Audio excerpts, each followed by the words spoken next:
Chapter 48 of Pride and Prejudice by Jane Austen. Chapter 48. The whole party were in hopes of a letter from Mr. Bennet the next morning, but the post came in without bringing a single line from him. His family knew him to be, on all common occasions, a most negligent and dilatory correspondent, but at such a time they had hoped for exertion. They were forced to conclude that he had no pleasing intelligence to send, but even of that they would have been glad to be certain. Mr. Gardiner had waited only for the letters before he set off.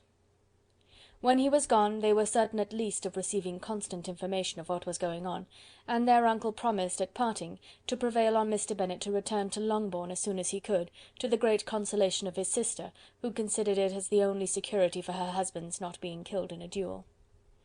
Mrs. Gardiner and the children were to remain in Hertfordshire a few days longer, as the former thought her presence might be serviceable to her nieces. She shared in their attendance on Mrs. Bennet, and was a great comfort to them in their hours of freedom. Their other aunt also visited them frequently, and always, as she said, with the design of cheering and heartening them up, though, as she never came without reporting some fresh instance of Wickham's extravagance or irregularity, she seldom went away without leaving them more dispirited than she found them.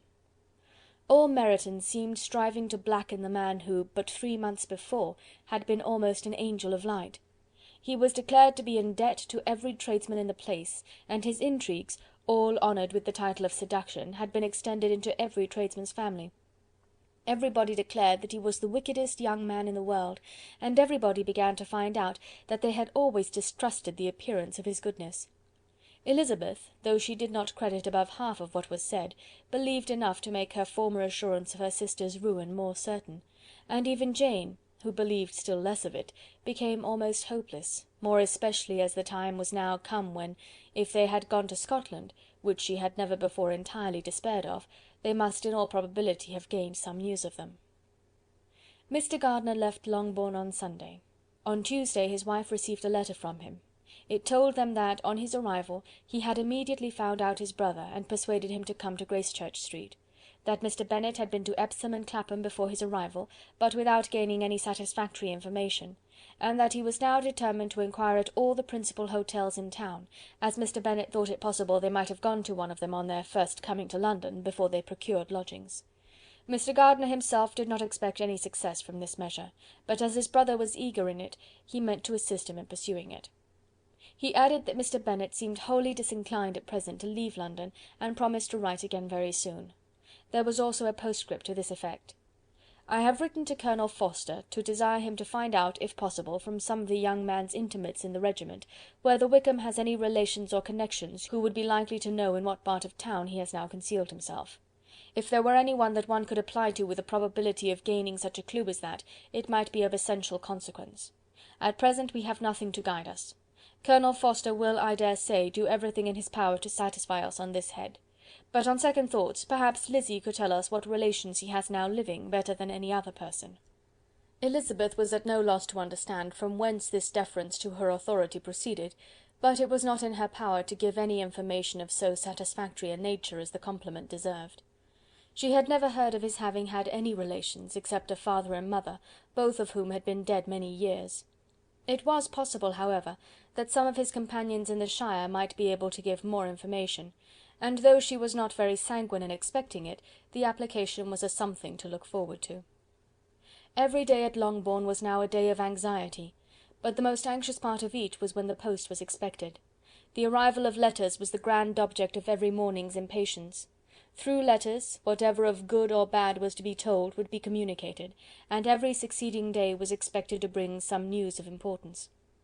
But before they heard again from Mr. Gardiner, a letter arrived for their father from a different quarter, from Mr. Collins, which, as Jane had received directions to open all that came for him in his absence, she accordingly read, and Elizabeth, who knew what curiosities his letters always were, looked over her and read it likewise. It was as follows: "My dear Sir, I feel myself called upon, by our relationship and my situation in life, to condole with you on the grievous affliction you are now suffering under, of which we were yesterday informed by a letter from Hertfordshire. Be assured, my dear sir, that Mrs. Collins and myself sincerely sympathise with you and all your respectable family in your present distress, which must be of the bitterest kind, because proceeding from a cause which no time can remove. No arguments shall be wanting on my part that can alleviate so severe a misfortune, or that may comfort you under a circumstance that must be of all others the most afflicting to a parent's mind.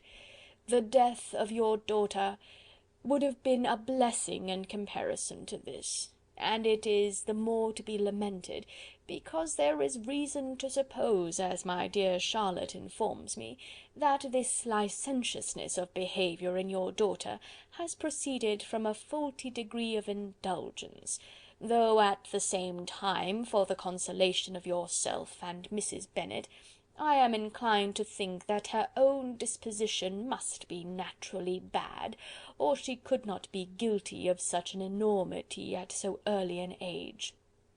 Howsoever that may be, you are grievously to be pitied, in which opinion I am not only joined by Mrs. Collins, but likewise by Lady Catherine and her daughter, to whom I have related the affair.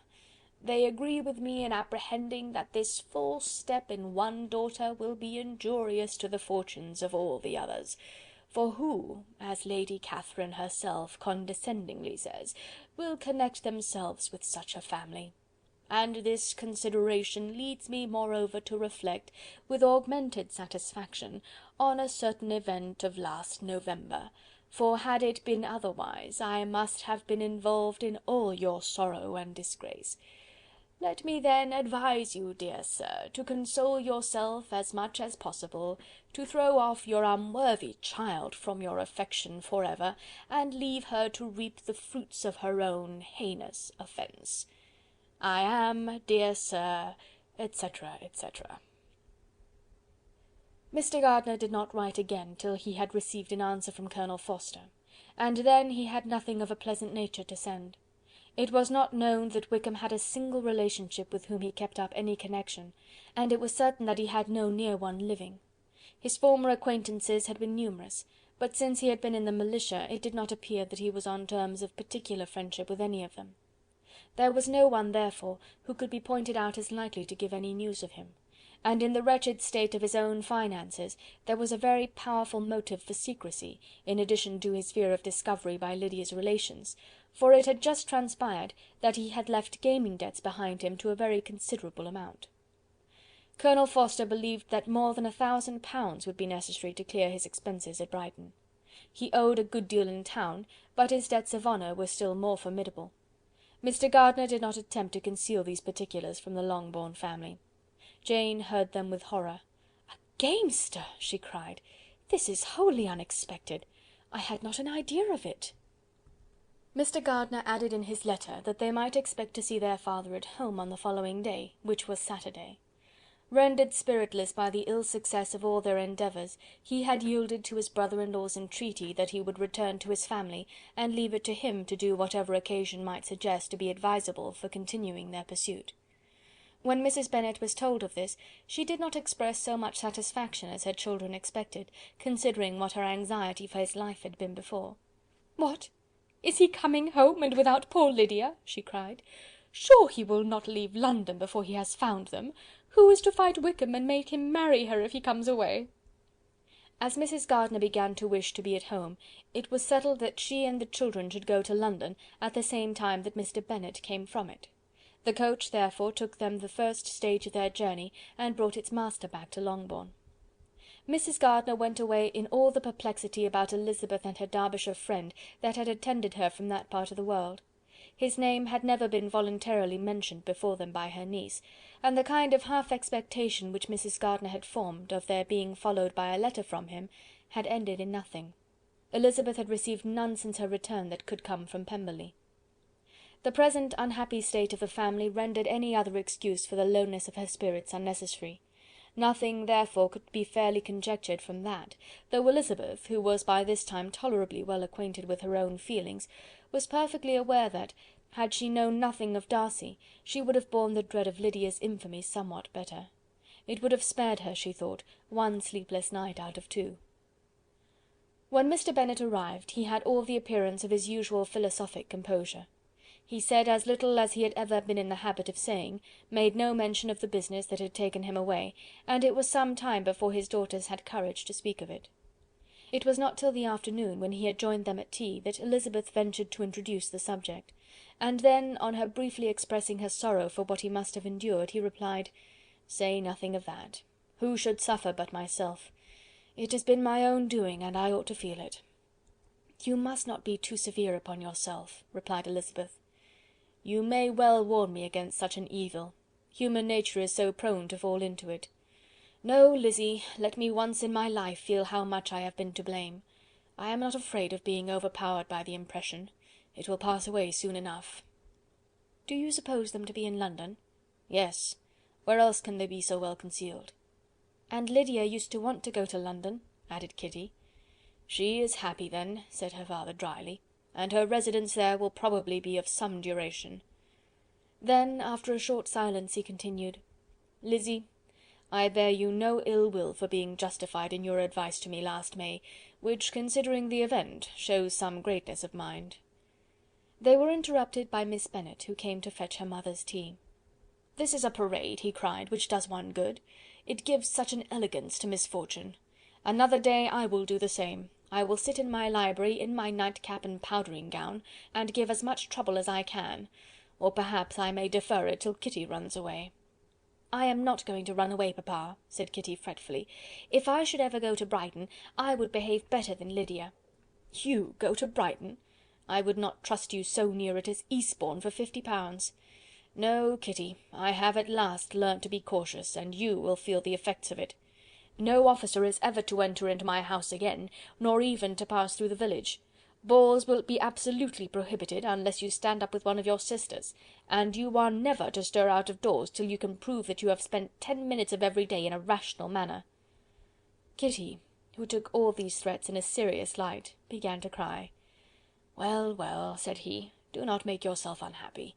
If you are a good girl for the next 10 years, I will take you to a review at the end of them." Chapter 48.